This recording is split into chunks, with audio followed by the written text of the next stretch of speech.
السلام علیکم ناظرین، میں ہوں طارق سمیر، ڈیلی ممتاز ڈیجیٹل کا ناظرین۔ ایران امریکہ والا معاملہ تو لٹک گیا ہے۔ اب دیکھتے ہیں روس کے وزٹ کے بعد جو ایرانی وزیر خارجہ وہاں گئے ہیں کیا نکلتا ہے، کیا حل نکلتا ہے۔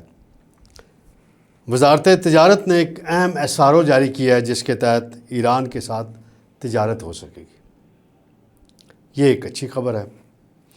پھر ناظرین، جو کچھ نیپرا نے کیا سولر لائسنس کے معاملے میں چندہ اکٹھا کرنے کے لیے، اس کو واپس کر دیا گیا ہے۔ لیکن ایسا کرتے کیوں ہیں، اس پہ میں بات کروں گا۔ شرح سود اسٹیٹ بینک نے بڑھا دی 1%، مہنگائی کتنی بڑھے گی اور پٹرول آئندہ ہفتے کتنا بڑھے گا یہ بھی میں بتاؤں گا۔ سب سے پہلے میں آتا ہوں مختصراً ایران امریکہ مذاکرات کے معاملے میں۔ کل عباس عراقچی صاحب پھر آئے تھے اسلام آباد، پھر ملاقاتیں ان کی ہوئیں، تحریری تجاویز دیں اور وہ چلے گئے ماسکو۔ اب ان کی وہاں ملاقاتیں ہو رہی ہیں۔ آبنائے ہرمز پر کس کا کنٹرول ہوگا، اس معاملے میں اختلاف ہے ایران کا اور امریکہ کا، اور ایران کی یہ ڈیمانڈ ہے کہ پہلے ناکہ بندی ختم کی جائے، اور امریکہ ناکہ بندی ختم نہیں کر رہا۔ صدر ٹرمپ کہہ رہے ہیں کہ ہمارا ڈیلیگیشن پاکستان نہیں آئے گا، آپ ہمیں ٹیلی فون کر لیں۔ کیا 47 سالوں میں ٹیلی فون کر کے آپ سے مسئلے حل ہوئے تھے امریکہ اور ایران کے؟ کافی حد تک پاکستان نے ہی رول پلے کیا نا اس جنگ بندی میں اور پھر مذاکرات کرانے میں، تو ٹیلی فون سے مسئلے حل نہیں ہوں گے، یہ صدر ٹرمپ یقین رکھیں۔ مسئلے حل ہونے ہیں تو اسلام آباد میں ایک بیٹھک اور ہوگی، پھر ہی حل ہوں گے۔ اس کے لیے دیکھتے ہیں آئندہ چند دنوں میں کیا ڈیولپمنٹس ہوتی ہیں۔ ناظرین، چند روز قبل ایک خبر جاری ہوتی ہے، نیپرا ایک ادارہ ہے ریگولیٹری کا، بجلی سے متعلقہ امور کا، اور وہاں سے کہا جاتا ہے کہ جن صارفین کے پاس سولر لگا ہوا ہے یا لگانا چاہتے ہیں وہ نیپرا سے لائسنس لیں گے۔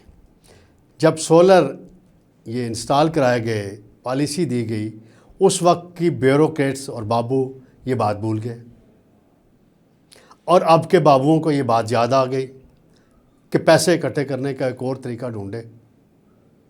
جیسے اسلام آباد میں ایم ٹیگ کا کیا گیا اور ناکوں پہ ٹریفک کا وہی رش ہے، اس پہ شور مچا، تنقید ہوئی۔ اگر کچھ تھوڑی بہت گڈ ول بنی تھی اس حکومت کی، شہباز شریف صاحب کی اکنامک پالیسیاں کچھ بہتر ہوئی تھیں، کچھ مہنگائی نیچے آئی تھی، تو یہ 3 منسٹریاں ہیں جنہوں نے امیج بہت خراب کر دیا۔ فائنانس منسٹری میں کہوں گا، پٹرولیم اور انرجی منسٹری، توانائی، یہ تو کھال اتارنے میں لگے ہوئے ہیں عوام کی۔ تو کل چھٹی والے دن وزارت توانائی کے ترجمان نے ایک بیان جاری کیا کہ ہم نے ریکویسٹ کر دی ہے نیپرا سے کہ 25 کلو واٹ تک کے جو صارفین ہوں گے انہیں لائسنس کی ضرورت نہیں ہے، جو آپ نے پہلے فیصلہ کیا وہ ریویو کریں۔ یہ ریکویسٹ ایسے ہی کریں، کوئی IMF سے ریکویسٹ کر رہے ہیں؟ آپ کا اپنا ادارہ ہے نا بھائی، ریگولیٹر ادارہ ہے، اور لائسنس ہوتا ہے پاور پلانٹس جو کمپنیاں بناتی ہیں، جن کی 10 mega what, 50 mega what, 100 mega what, مختلف اس طرح ریشو ہوتی ہے، ان کے لیے لائسنس درکار ہوتا ہے۔ اس کے لیے لائسنس نہیں درکار ہوتا۔ 25 کلو واٹ سے اوپر بھی تو ضرورت نہیں ہے لائسنس کی میری رائے میں۔ پہلے آپ نے نیٹ میٹرنگ اور نیٹ بلنگ والا کیا، وہ گڑبڑ کر چکے ہیں، اور یہ نیپرا ہو گیا، اوگرا ہو گیا، ایسے ادارے ہیں، یہ ایک سونے کی چڑیا بنی ہوئی ہیں ریٹائرڈ بیوروکریٹ کے لیے۔ جو ریٹائر ہوتا ہے، منظور نظر ہوتا ہے اس وقت کی حکومت کا، وزیر اعظم آفس کا اور پاورفل حلقوں کا، اسے نیپرا کا چیئرمین لگا دیا جاتا ہے، اوگرا کا چیئرمین، باقی ریگولیٹری اداروں کا، اور اس کی تنخواہ ہوتی ہے جی MP 1 سے بھی اوپر، 10 لاکھ سے لے کے 25 لاکھ تک کی مراد ہوتی ہیں، اور پرائیویٹ سیکٹر سے لوگوں کو نہیں لیا جاتا کیونکہ کمپیٹنٹ ہوتے ہیں، اس نے بات نہیں ماننی ہوتی حکومت کی۔ تو یہ تو ساری ڈرامہ بازی ہے اویس لغاری صاحب، آپ فیل ہو گئے ہیں اس سارے معاملے میں. یہ ساری ڈرامے بازی ہے. یہاں وزیر اعظم کی تنخواہ 2.5 لاکھ ہے اور نیپرا کے چیئرمین کی مراحت 25 لاکھ ہیں. یہ ظلم، یہ زیادتی عوام کے ساتھ.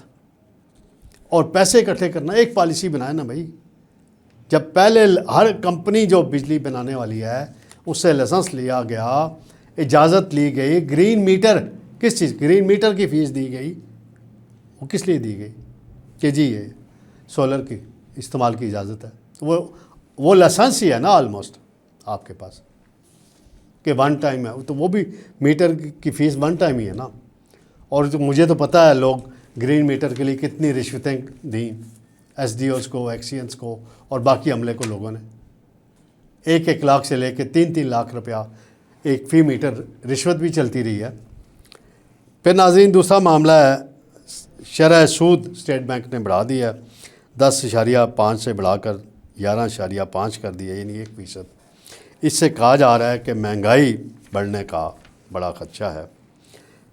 پھر علی پرویز ملک ایک خبر دے رہے ہیں کہ IMF سے معاملات طے نہ ہوئے تو ہم نے عوام پہ ہی ظلم کرنا ہے، اپنے اوپر نہیں کرنا، حکومتی اخراجات پہ نہیں کرنا.